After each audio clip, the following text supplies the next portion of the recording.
¿Quisiste acabar conmigo? Ahora tu madre pagará las consecuencias. El Mencho secuestra sin piedad a la madre del Harfuch. Esto luego de localizar el paradero de su casa, la cual, dado un error de cálculo, dejó al descubierto de los sicarios de Nemesio Ceguera. ¿Será el fin de la madre de Harfuch? ¿Ahora qué hará? Cuando el país parecía recuperar el aliento tras la Operación Gavilán, las sombras comenzaron a moverse de nuevo. No habían pasado ni 6 semanas desde el brutal asalto a Isla Gavilán, y ya el nombre de Nemesio Ceguera Cervantes el Mencho volvía a resonar en los pasillos de inteligencia. Pero esta vez no en forma de enfrentamiento directo, sino como el arquitecto de un golpe quirúrgico que pondría a temblar los cimientos emocionales de quienes le habían plantado cara. El foco se desplazaba hacia el noreste, lejos del Pacífico, a la tierra compleja y siempre inquietante de Tamaulipas. Omar García Harfuch, aún recuperándose de las secuelas físicas y psicológicas que le había dejado su cautiverio, había vuelto al frente, contra el consejo de sus médicos, contra las dudas de su entorno, pero con el respaldo absoluto de la presidenta Sheinbaum. Lo enviaron a encabezar una serie de cateos en municipios periféricos de Tamaulipas, donde los servicios de inteligencia habían detectado movimientos irregulares de operadores ligados al CJNG. Estaban allí, disfrazados entre células residuales del Cártel del Noreste, formando alianzas de supervivencia mientras el Estado desarticulaba sus núcleos principales. Desde el helicóptero UH-60 que sobrevolaba las planicies semiáridas al amanecer, Harfuch miraba en silencio los caminos de tierra, los ranchos aislados, los vehículos con vidrios polarizados que intentaban perderse entre el polvo. Era un terreno distinto al de Jalisco, menos urbano, más salvaje. Las órdenes eran claras: entrar, catear, incautar. Pero lo que nadie imaginaba era que mientras se concentraba en los cateos, otra maquinaria mucho más delicada estaba en marcha. Esta vez el golpe no sería contra él, sino contra lo que más amaba. Los cateos iniciaron con éxito parcial. En el primer rancho asegurado encontraron depósitos de armamento, fusiles Barrett, explosivos plásticos, cajas de munición selladas. 2 laboratorios rudimentarios de metanfetamina operaban en el sótano de una vieja bodega camuflada como centro de almacenamiento de fertilizantes. En un segundo operativo, incautaron una flotilla de 5 camionetas blindadas, modificadas con placas de acero grueso, lo que evidenciaba que preparaban un posible repliegue armado. A cada hallazgo, Harfuch transmitía personalmente los reportes del C5I, donde la presidenta seguía cada movimiento. «Estamos cerca», le respondían desde Ciudad de México, pero lo que realmente estaba cerca era algo que nadie en el círculo presidencial había anticipado. Días después, el flujo de operaciones siguió extendiéndose hacia municipios más remotos: San Fernando, Padilla, Méndez. Allí un informante entregó un dato inquietante. Según sus palabras, alguien muy importante para el comandante está en la mira de ellos. Harfuch no necesitó más. Ordenó ampliar los controles, reforzar los anillos de seguridad de su familia, mientras por dentro lo invadía una ansiedad brutal. No era la primera vez que el crimen organizado buscaba quebrarlo por el lado más vulnerable. Lo que el comandante ignoraba es que la jugada maestra ya había comenzado días antes. Un grupo selecto de sicarios, conocidos internamente como los escoltas, leales únicamente al círculo directo del Mencho, había ingresado sigilosamente a la Ciudad de México bajo identidades falsas. Utilizaron credenciales apócrifas de personal de limpieza industrial, alquilaron departamentos por horas en zonas céntricas, y durante 2 semanas estudiaron la rutina de quien se convertiría en su blanco: la madre de Harfuch. Ella, mujer reservada, de bajo perfil público, solía mantener una rutina sencilla. Por las mañanas caminaba breves tramos dentro del fraccionamiento privado donde residía, y al mediodía recibía visitas esporádicas de amigas o familiares. Siempre escoltada, sí, pero con patrones previsibles. Fue justo allí donde los sicarios encontraron la rendija perfecta. Fingieron un accidente doméstico en un inmueble contiguo, reportaron una fuga de gas simulada, y cuando el personal de seguridad acudió a revisar, una segunda célula de sicarios interceptó a la madre del comandante justo cuando salía al patio interno. En apenas 40 segundos el secuestro se consumó, sin disparos, sin ruidos, sin alertas inmediatas. La camioneta donde fue subida desapareció entre calles secundarias, monitoreadas por halcones del cártel. Para cuando los primeros anillos de seguridad detectaron la ausencia, la caravana ya había abandonado la Ciudad de México. Tomaron ruta hacia el norte, cruzando estados como Hidalgo y San Luis Potosí, a velocidad controlada, utilizando caminos rurales y desviando los retenes federales mediante rutas anticipadamente estudiadas. La logística había sido planeada con obsesión quirúrgica. Mientras tanto, en Tamaulipas, Harfuch recibió la noticia a través de un mensaje cifrado. El teléfono seguro vibró. Una sola línea. «Tenemos a tu madre. Retrocede o verás su cuerpo». El silencio en la camioneta que lo transportaba fue absoluto. Los escoltas lo miraron esperando órdenes. Harfuch bajó la mirada, respiró profundamente y dijo: «Nos vamos a México. Ahora». El regreso fue inmediato, pero la situación ya estaba fuera de control. Las agencias de inteligencia activaron el protocolo Escudo Azul, una operación reservada solo para crisis de altísima sensibilidad. Los helicópteros sobrevolaban posibles rutas de escape, comandos especiales blindaban las carreteras, pero la pista fría y calculada que habían dejado los escoltas del Mencho hacía que cada búsqueda terminara en un punto muerto. La presidenta Sheinbaum, informada al instante, suspendió su agenda pública. En una sala restringida del CNI se activó su gabinete de crisis. La primera hipótesis que manejaron los analistas era brutal en su simpleza. Esto no era un secuestro extorsivo tradicional, era una jugada estratégica. Quieren a Harfuch fuera, quieren desestabilizar la ofensiva institucional, y lo están llevando al límite emocional para obligarlo a ceder, explicó uno de los jefes de inteligencia. Pero el comandante no se quebró. Al contrario, solicitó personalmente liderar la mesa de búsqueda. Su frase fue directa: «Ellos se atrevieron a tocar lo sagrado. Ahora nosotros tocaremos sus nervios». El CNI, junto con unidades de inteligencia electrónica israelíes y un equipo de rastreo colombiano, comenzó el cruce de llamadas, movimientos financieros y desplazamientos sospechosos de vehículos. Los datos eran abrumadores, pero uno destacó: una transferencia irregular de criptomonedas vinculada a una red de lavandería operada desde Tamaulipas hacia Michoacán. Era la primera hebra concreta. Los escoltas no buscaban refugio en el norte. Su ruta final era el propio territorio del Mencho, un acto de osadía que confirmaba el nivel de protección interna con el que contaban. Mientras los minutos se convertían en días, el país entero se enteró del secuestro. Los medios se dividieron entre el morbo y el temor.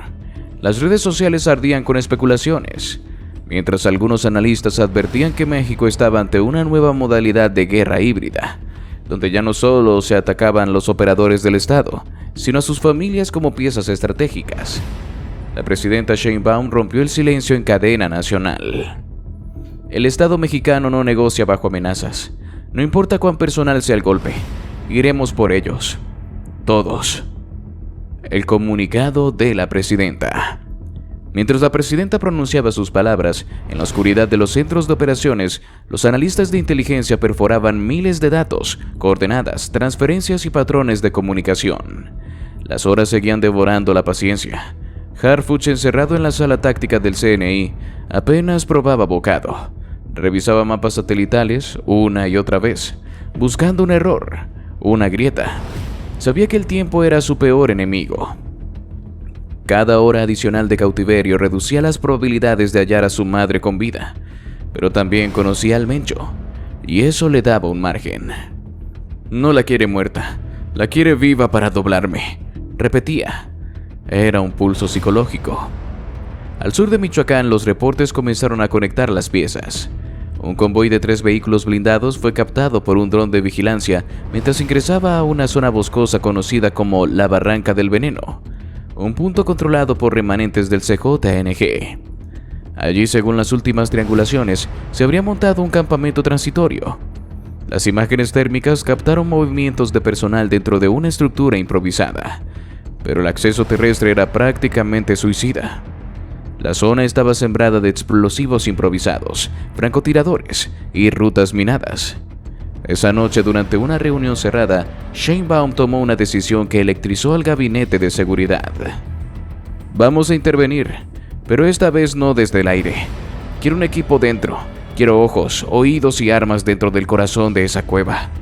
Autorizó el despliegue de la Unidad de Reconocimiento Alfa, un grupo de operaciones especiales entrenado en guerra no convencional, infiltración y rescate de alto riesgo. 20 hombres seleccionados uno a uno partieron desde Santa Lucía en helicópteros sigilosos UH-60 adaptados. No habría margen para el error. Era una misión de rescate o muerte. Mientras tanto, la maquinaria propagandística del Mencho comenzaba a activarse. Videos circulaban en redes clandestinas. Imágenes editadas mostraban a la madre de Harfuch, sentada, aparentemente ilesa, pero rodeada de hombres armados y encapuchados. No pronunciaba palabra, pero la amenaza era explícita. Sabemos lo que amas, sabemos lo que puedes perder. Puedes detener esto cuando quieras, decía una voz distorsionada en los clips. Era un intento directo por quebrar la mente del comandante y por enviar un mensaje al Estado. Incluso sus figuras más protegidas podían ser tocadas. El impacto público fue demoledor. Columnistas, medios internacionales, analistas de seguridad comparaban la situación con los escenarios más extremos de secuestro político en la historia reciente. Algunos lo llamaron el primer caso de terrorismo psicológico puro contra la cúpula del Estado mexicano. Otros advertían de la posible desestabilización emocional de Harfuch, sugiriendo su reemplazo temporal. Pero Sheinbaum no cedió. Si lo removemos ahora, ganan ellos. Harfuch sigue al mando. Este es su campo de batalla. Y lo vamos a ganar, sentenció. A 48 horas del último video, la unidad Alfa ya estaba desplegada a 3 kilómetros del perímetro hostil. La infiltración se realizó bajo condiciones extremas de oscuridad, guiados por sensores de calor y radares de penetración de suelo. Descubrieron túneles laterales que permitieron el ingreso sigiloso hasta las cercanías del campamento. Allí confirmaron la ubicación exacta de la rehén. Estaba retenida en una estructura subterránea reforzada, custodiada por al menos 20 hombres armados y monitoreada con cámaras de circuito cerrado. El tiempo se agotaba. La madrugada siguiente, mientras en Ciudad de México el gabinete de crisis esperaba el informe final, el equipo de asalto lanzó el ataque coordinado. Utilizando cargas de precisión, volaron las entradas laterales y neutralizaron a los francotiradores en el perímetro externo. En cuestión de segundos, la operación entró en su fase más crítica. El combate cuerpo a cuerpo en los pasillos interiores de refugio. Los sicarios bien entrenados ofrecieron resistencia brutal. Las balas silbaban en corredores estrechos y las explosiones reverberaban bajo tierra. Pero el entrenamiento de los comandos fue superior. Uno a uno fueron cayendo los custodios. Finalmente un escuadrón rompió la puerta principal de la celda. Allí estaba ella, encadenada pero viva. La desataron en segundos. El comandante de la unidad, sin perder tiempo, transmitió la clave confirmatoria. Paquete asegurado. Replegamos. Afuera los helicópteros ya descendían para la extracción. El regreso fue rápido, tenso, pero sin bajas. Por primera vez en días, la operación había inclinado la balanza. En Ciudad de México, Harfuch recibió el mensaje mientras monitoreaba las transmisiones. No habló, no lloró. Simplemente cerró los ojos durante unos segundos mientras sus escoltas respiraban aliviados. La presidenta, al ser notificada, se limitó a ordenar: que la lleven a Santa Fe. Quiero verla hoy mismo, y quiero sus médicos listos. Horas después, en un hospital militar blindado, madre e hijo se reencontraron. Las cámaras oficiales no captaron el momento, pero el informe filtrado por fuentes internas fue claro. Se abrazaron en silencio durante minutos. La mujer presentaba señales de desnutrición, golpes leves, pero ningún daño irreversible. Médicamente estable, psicológicamente fuerte. Resistió como una guerrera, reportaron los médicos. Pero mientras el país celebraba el rescate, el tablero criminal seguía moviéndose. El Mencho, golpeado pero no vencido, ordenaba una nueva fase de su guerra silenciosa. Sabía que había fallado en quebrar a Harfuch, pero también sabía que el Estado había quedado emocionalmente expuesto. En las sombras, sus operadores analizaban nuevas rutas de ataque, no contra los soldados, sino contra los símbolos emocionales del poder. Era el nacimiento de una nueva etapa de confrontación, más personal, más venenosa, más psicológica. En el seno del gabinete de seguridad, la presidenta convocó una reunión urgente. Si creyeron que iban a quebrarnos con esto, que se preparen. Lo que viene ahora es el principio del fin. Vamos a ir hasta su última cueva, hasta su última cuenta, hasta su último susurro. El mensaje estaba claro. La guerra no se detenía. Apenas estaba mutando. Mientras las calles de México parecían volver a la normalidad, la calma era solo una cortina. Los círculos más altos de inteligencia sabían que lo que acababa de ocurrir no era un desenlace, sino un punto de inflexión. El Mencho, humillado por el fracaso de su intento de presión, no se replegaría sin antes mostrar los dientes.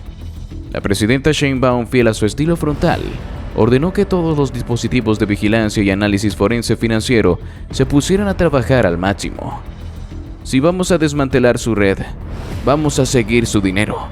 Nadie mueve estos hilos sin financiar el terror, sentenció mientras revisaba los nuevos informes. Los radares se activaron. Equipos de inteligencia financiera cruzaron más de 100 cuentas bancarias, transferencias criptográficas y movimientos sospechosos de empresas fachada que operaban bajo coberturas ilícitas. Aparecieron constructoras, transportadoras, compañías agrícolas y hasta clínicas estéticas. Todo era parte de la red económica que el CJNG había tejido durante años.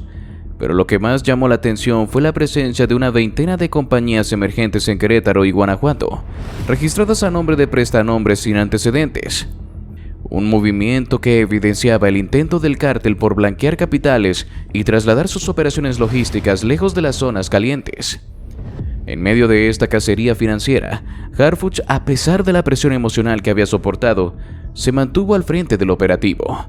Supervisaba personalmente los cruces de información, reunía a los directores de inteligencia cada madrugada y filtraba con ojo clínico cada dato que podía convertirse en una pista sólida.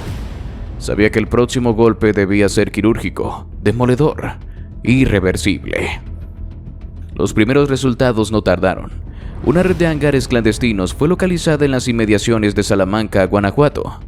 Allí drones de reconocimiento detectaron el ingreso y salida de avionetas ligeras, algunas adaptadas para vuelos de corta distancia entre Michoacán, Jalisco y la frontera norte. Era un nodo de transporte de droga, armas y dinero, una arteria de la que dependía el flujo operativo del Mencho. La presidenta, al ser informada, no dudó. Ese es el corazón logístico. Vamos a arrancarlo. El operativo se planificó en 48 horas. Fuerzas especiales de la Marina, unidades de asalto aéreo de la Sedena y agentes encubiertos de la Guardia Nacional fueron desplegados en silencio. No habría ruedas de prensa, no habría avisos previos. La estrategia era simple: irrumpir, desarticular, incautar y demoler. A las 3 de la mañana, mientras buena parte del país dormía, la ofensiva inició. Helicópteros descendieron como sombras sobre los hangares. Los comandos entrenados para el asalto en espacios cerrados neutralizaron a los vigilantes en segundos. Las avionetas fueron aseguradas, los registros confiscados y los equipos de inteligencia cibernética capturaron servidores completos que almacenaban rutas de vuelo, nombres de pilotos y conexiones con células de distribución en el extranjero. En paralelo, patrullas blindadas cerraban los accesos por tierra. No hubo enfrentamientos. Los operadores fueron capturados vivos. Un golpe quirúrgico. Lo que encontraron en esos servidores superó las expectativas. Nombres de operadores clave, cuentas offshore en Panamá y Malta, contactos políticos que hasta ese momento no figuraban en los expedientes oficiales. El Mencho no solo tenía armas y sicarios, tenía relaciones profundas con esferas empresariales y gubernamentales. La estructura de protección era mucho más compleja de lo que los analistas más optimistas habían calculado.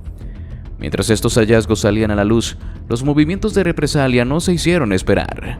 Grupos armados comenzaron a presionar en el occidente del país. En Colima, un convoy de camionetas blindadas atacó un retén federal. En Tepic, una célula ejecutó emboscadas contra unidades de la Guardia Nacional. El mensaje era claro. El CJNG seguía operativo. Seguía dispuesto a generar caos. Sheinbaum, al evaluar la nueva escalada, hizo lo que muy pocos mandatarios se atrevieron a hacer. Asumió públicamente el costo político de la ofensiva. En una cadena nacional nocturna frente a millones de mexicanos fue contundente. Ellos creen que generando miedo nos van a doblegar, pero el Estado no negocia con asesinos. Cada ataque solo confirma que estamos tocando las fibras correctas. y cada gota de sangre inocente que derramen solo fortalecerá nuestra determinación. En paralelo, Harfuch, respaldado por los datos recién descubiertos, activó la llamada Operación Rastro de Sangre. El objetivo: cortar el suministro financiero de la estructura del Mencho a nivel internacional, coordinados con agencias estadounidenses, la Interpol y unidades de Europol. Comenzaron los congelamientos de cuentas, las órdenes de aprehensión internacionales y los bloqueos de transferencia. De un día para otro, decenas de millones de dólares quedaron inmovilizados. Era una asfixia financiera calculada. Pero el enemigo no se quedó quieto. En un intento desesperado por demostrar poder, los escoltas, el mismo grupo de élite que había ejecutado el secuestro de la madre de Harfuch, reaparecieron.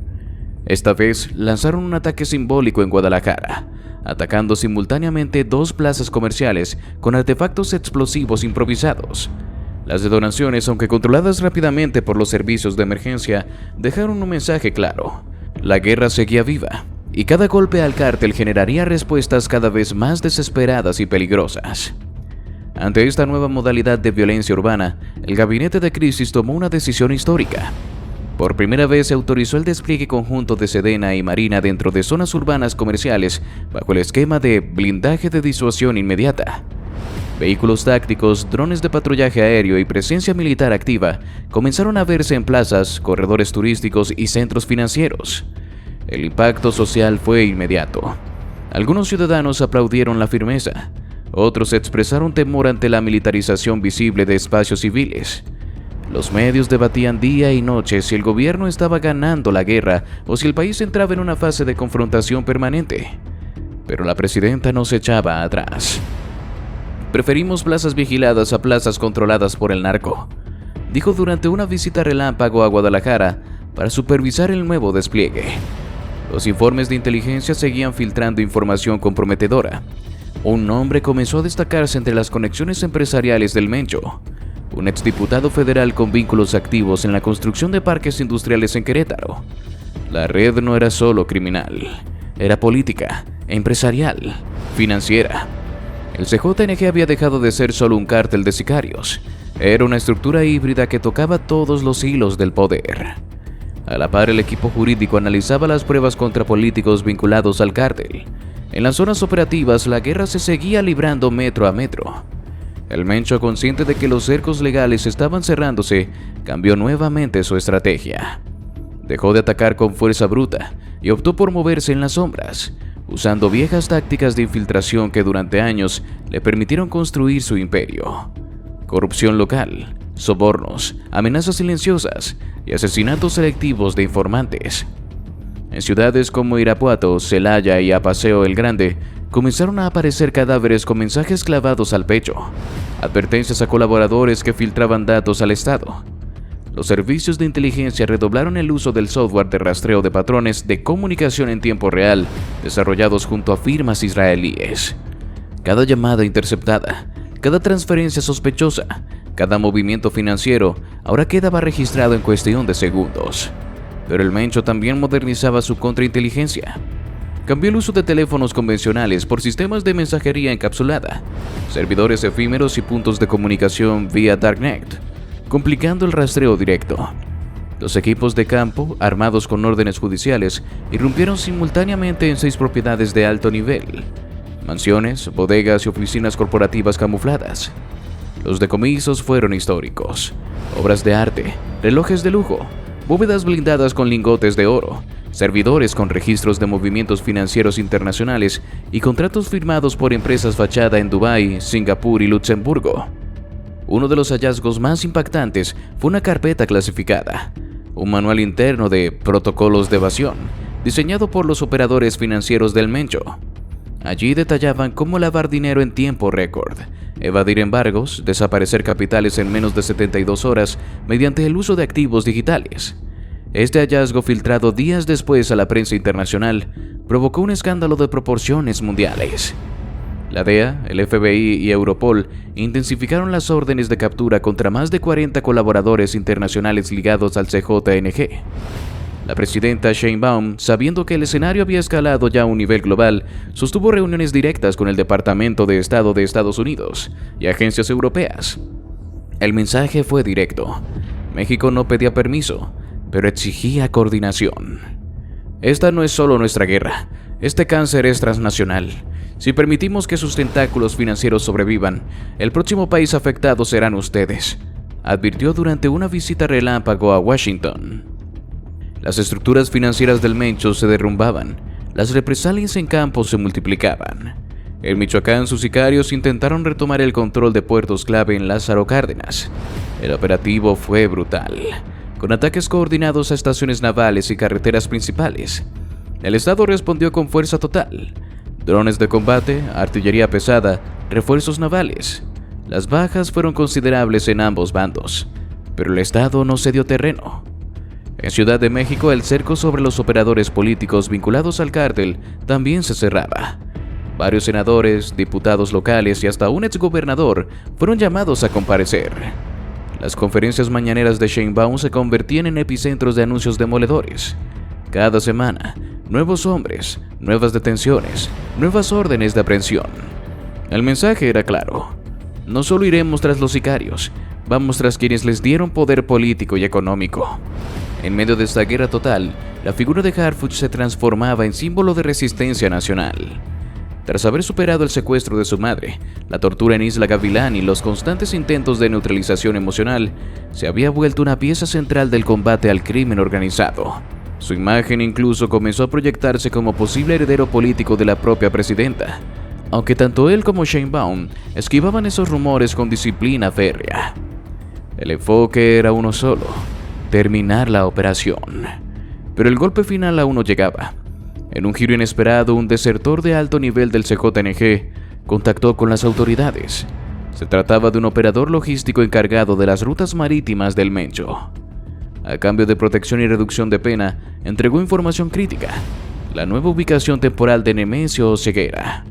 No estaba en Michoacán, había cruzado hacia Centroamérica, refugiado en un complejo montañoso entre Guatemala y Honduras, protegido por exmilitares mercenarios reclutados para su defensa personal.